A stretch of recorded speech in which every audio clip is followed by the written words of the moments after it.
up, jazz guitar friends? LT Jazz Guitar here, under 5 minutes. Larry Tamanini. Hey, how's everybody doing? I'm going to show you one thing that you got to do to sound like Pat Martino. Well, it's actually 3 things wrapped up into one. You're learning your fretboard, right? You're working on your eighth notes, and you're working on your articulation, okay? 3 very important things that pretty much characterize Pat's playing very, very well. When you hear Pat, you can hear very defined, cleanly articulated eighth note style. It's not about minor conversion concepts or 12-point stars. He's got such a powerful eighth note pocket that is pretty much like, you know, the crux of everything that he was able to do. You're not able to play a lot of these lines unless you have a strong eighth note. And the way that Pat picked, you know, a lot of his notes were picked. A lot of other jazz guitar players don't necessarily do that.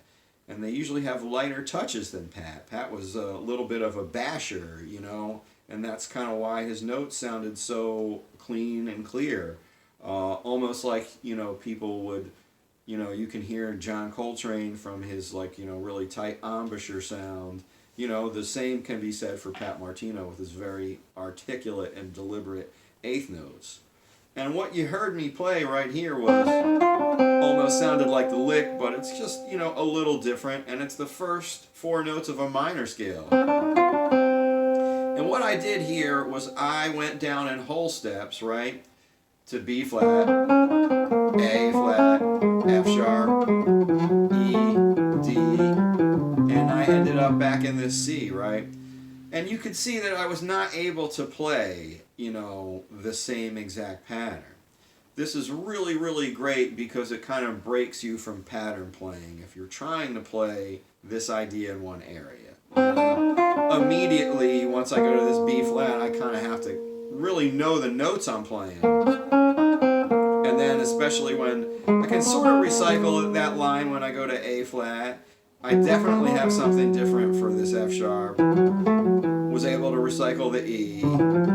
And, you know, another line, and then once I get to the C, you know, I'm using a few different shapes and I'm really learning the guitar. Once I go from this C, I have another B flat here, an A flat, an F sharp, an E, a D, and then I'm on another C.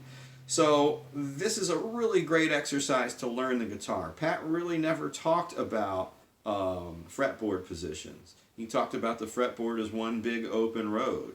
And when you're applying a easy line like this and you're forcing yourself to, you know, not think in patterns and really own the notes, you're really going to move slow at first, but you're going to unlock every aspect of playing the guitar. And you're going to see that there's like, you know, maybe only like 4 or 5 shapes that you sort of use. Obviously, you know, you can try to play stuff with like one finger. You know, some of the funner aspects of this is maybe, you know, Pat might not play it like that, you know, where he's basically staying on one string. But like the way I play, I don't maybe pick quite as much. And like I like the slur kind of a sound. So, you know, you maybe find another way to play this, and just a cool way to take one thing and work on 3 things, because you're getting to learn, you know, scales, you're getting to work on your eighth note, and you're really getting your guitar going. So once you can do those things, and especially develop that eighth note feel, I think Pat's music will make so much sense and will have so much more forward motion coming out of your hands. So if you like these videos, thanks for hanging out. I'll be back with more. Keep swinging, bebop.